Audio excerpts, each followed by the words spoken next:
Good morning. मैं BK Jha, Mahatma Gandhi शिक्षण संस्थान दरभंगा से आज आप लोगों के समक्ष हिंदी के पाठ्यपुस्तक अभिलाषा का क्लास 7th के लिए इसके अभिलाषा पाठ्यपुस्तक से आज हम 13 तारीख और शुक्रवार के दिन के प्रश्नोत्तर को लेकर के प्रस्तुत हैं।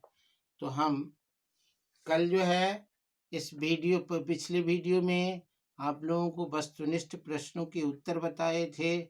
आज हम बचे हुए प्रश्नों के उत्तर आपको बताने जा रहे हैं। ध्यान देंगे। टेलीग्राम किसने किसको भेजा, तो हम लिखेंगे अति लघु उत्तर ये है, हम लिखेंगे टेलीग्राम चर्चिल ने ब्राउन को भेजा।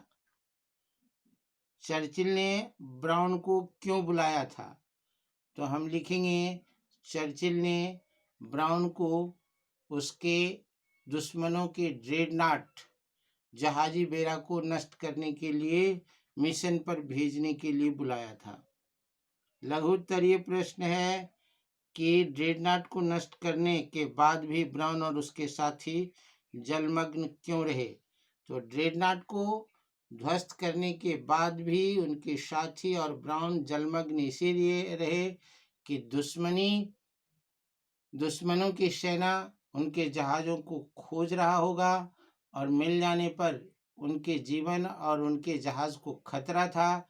इसीलिए दुश्मनों का ड्रेडनॉट नष्ट करने के बाद ब्राउन अपने सबमरीन को जलमग्न करके अंदर में उन लोगों को चले जाने की प्रतीक्षा करते रहा। अंत में माँ ने बच्चों को समझाने के लिए ब्राउन से क्या कहा, अंत में माँ ने बच्चों को समझाने के लिए ब्राउन से कहा कि इन बच्चों को समझाओ कि परमात्मा द्वारा रचित कोई भी दिन या समय मनहूस नहीं होता। दिन और समय को मनहूस आदमी अपने कर्म से बना देता है। कर्मयोगी के लिए दिन हर दिन शुभ होता है। दीर्घोत्तरीय प्रश्न है, ब्राउन और उनके साथियों ने किस प्रकार मिलकर ड्रेडनॉट को विध्वंस किया। विस्तार से लिखना है तो हम लिखेंगे ब्राउन और उनके साथियों ने अपने पुराने सबमरीन को मरम्मत करा करके, जिसकी स्थिति अच्छी नहीं थी, लेकर के दुश्मनी बेड़ा की तरफ चला और जब वह समंदर में जा रहा था तो उनके रास्ते में बारूदी जाल बिछे हुए थे।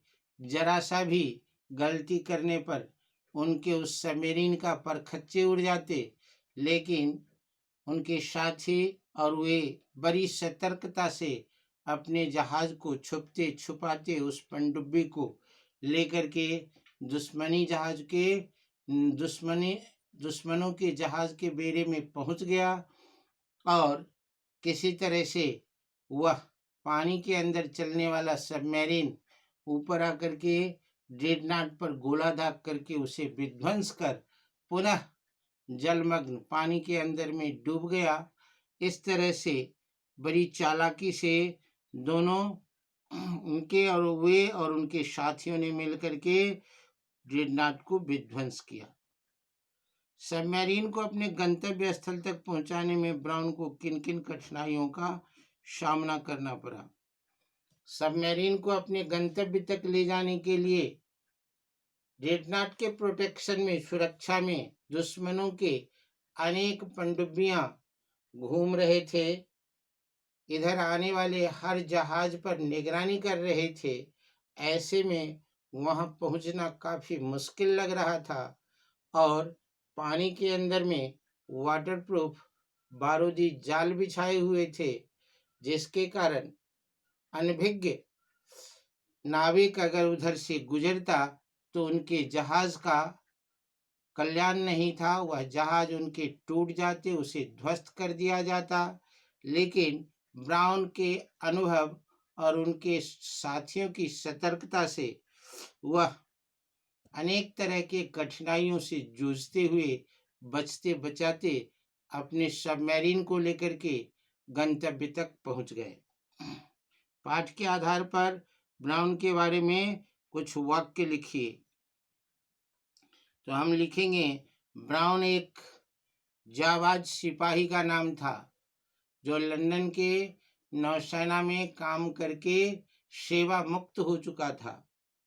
सैनिक सतत देश की सुरक्षा के लिए तत्पर रहता है, चाहे वह किसी भी तरह के परिस्थिति में क्यों नहीं हो, सेवा में हो या सेवा मुक्त। उनके अंदर में देशभक्ति की भावना होती थी, जो भावना ब्राउन के अंदर में कूट कूट करके भरी हुई थी। ब्राउन अपनी सेवा से मुक्त होने के बावजूद भी जब उन्हें उनके नौसेना के अध्यक्ष के तरफ से बुलावा आया तो 1 मिनट के लिए भी नहीं सोचा, कोई झिझक नहीं, सीधे फौजी स्टाइल में वह पहुंच जाता है वहां, और पहुंच करके अपने उस अफसर के, अपने उस पदाधिकारी को सैल्यूट मार करके उनके हर बात को गौर से सुनना और हर मुसीबत को आसान बनाने के जज्बा रखने वाला यह युवक हमेशा कठिनाइयों से लड़ने में जो अपने आप को सतत तैयार रखता है, वैसा था ब्राउन। और यह ब्राउन ने संकट के ऐसे घड़ी में अपने देश के नौसेना का मदद किया, जिसके लिए पूरे देश में इसका जय जयकार होने लगा। तो ब्राउन एक देशभक्त, जाबाज और कर्तव्यनिष्ठ सिपाही था जो सतत अपनी मातृभूमि के लिए सब कुछ न्यौछावर करने के लिए तैयार रहता था। मूल्यप्रक प्रश्न है, 13 तारीख और शुक्रवार के दिन पाठ से हमें क्या प्रेरणा मिलती है?